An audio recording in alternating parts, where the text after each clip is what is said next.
Okay guys, welcome back to the channel. Going to just quickly show you how I made that little techno loop there.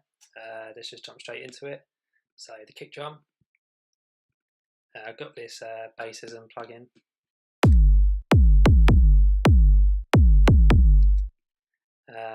Yeah, I've gone for a slightly different pattern to the usual 4 on the floor. I think this is quite a nice, interesting, syncopated rhythm here.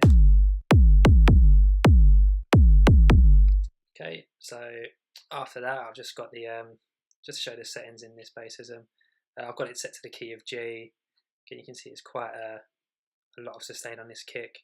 Again, adjusted to it the attack here parameters to let it have quite that a nice punchy attack really, which I like in my kick drums. Yeah, after that, just got a compressor to kind of squash the sound a bit of saturation after that on the soft sound setting to give it a bit more grit and dirt.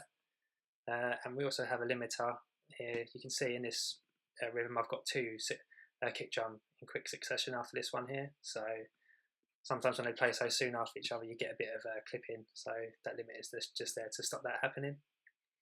I then got this audio effect rack here. So I've got one clean chain and I've got a chain with the erosion plugin. Just mixed in slightly. You can see that's just adding a bit of high-end sort of sine frequencies to that kick, which I think sounds quite cool. And then if we move on, so this next channel in the group, this is just an audio channel taking a signal from this kick drum channel. You can see here audio from the kick, and then it's let in on a monitor. And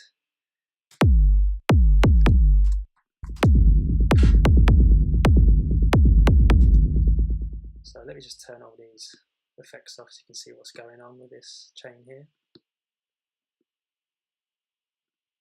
Okay, so you can see we've got this simple delay here at first. I've got the left and right settings on 1, and you can adjust the feedback to taste.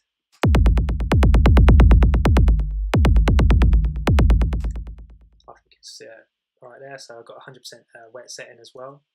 And then after this delay, I've got the max for live convolution reverb.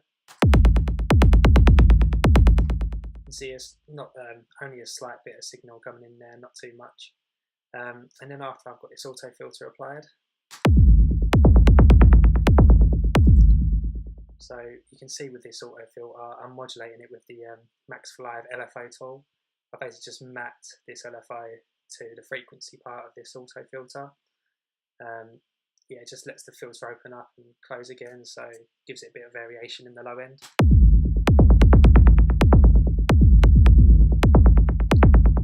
Bit of movement. And then after the LFO tool, I've just got a compressor just to squash the sound. And then I've got another compressor after that, which is side chaining this reverb channel to the main kick drum to let it cut through more in the mix. And then after that, just another auto filter to cut out all those unnecessary high-end frequencies.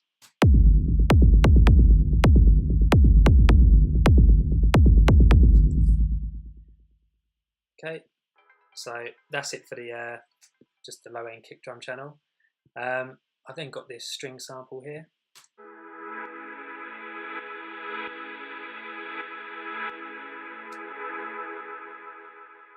So yeah, basically all this is just a one-off sample. It's quite a long sample actually. I've only selected a small portion of the sample to play here.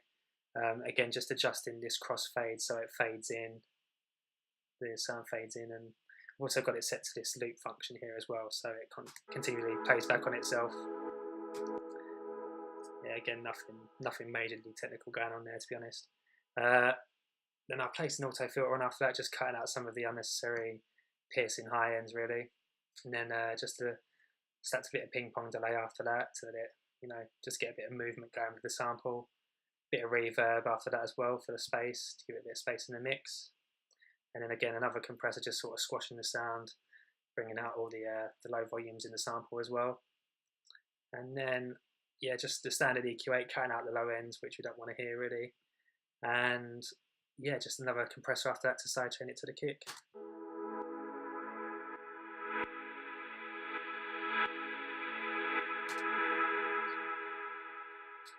So yeah, that's it for the strings. So yeah, next we've got this synth channel here.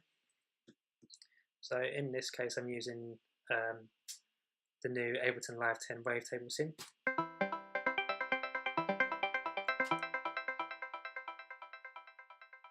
Yeah, okay, so here I've got this synth placed in a drum rack, and yeah, it's not really playing. I've not set it to play any notes. It's just I've just input the rhythm of the melody I want it to play.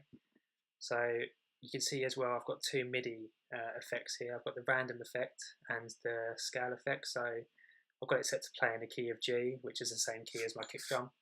And yeah, just I've got increased the chance here in the random MIDI effect to 100%. So it's constantly changing the notes it plays within that key of G. And yeah, just adjust the choices and the scale just to see how many to amend how many notes you want Ableton Live to play. So just give you an example of that.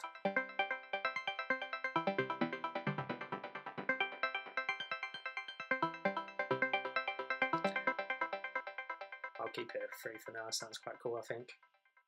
And yeah, I'm quite new to Ableton Live 10. I've just downloaded it, so I'm not really used to this Wavetable synth. I need to dive more into it, really. Yeah, I just had a quick play around with the different oscillators. You can see we've got loads of different kind of wave settings here. So on this no prime setting.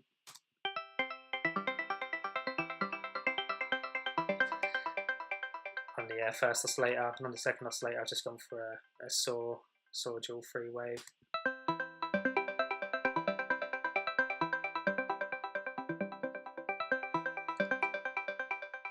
Again, in the frequency section, just cut off a bit of the high end there, and you can see from this envelope in the amp setting, I've just gone for a nice plucky sound.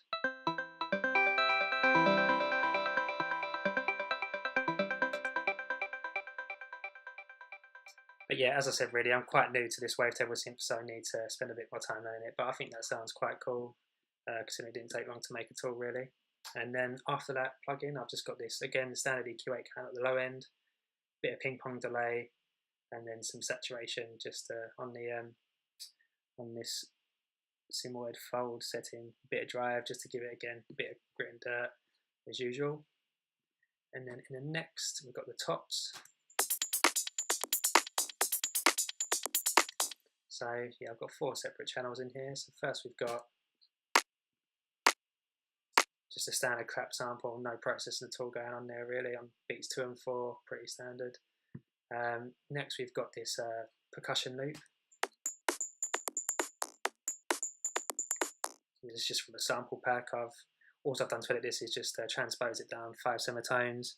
I've also percussified it a bit, so if you select this transient setting here, select this top arrow, and then you can, if you bring this number down, it basically decreases the decay of the transient. So yeah, so get more of that percussive feel. And yeah, in terms of processing, again, just cut out the EQ, just cut the low end really, nothing special at all. And then this next channel, sorry. Yeah, this is just a shaker sample. Yeah, just playing 16th notes, and just the velocity, yeah, the velocity of each hit really, just to give it more of a human feel. Otherwise, nothing special there either. And then finally,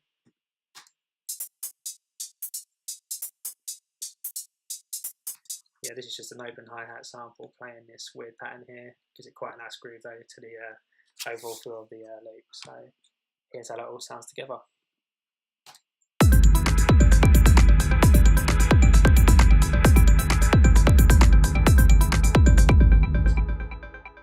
Don't forget to say, I've also just grouped all those top percussion parts into one group here, and just cut out all the low end again, just so it doesn't interfere with this kick and reverb rumble over here.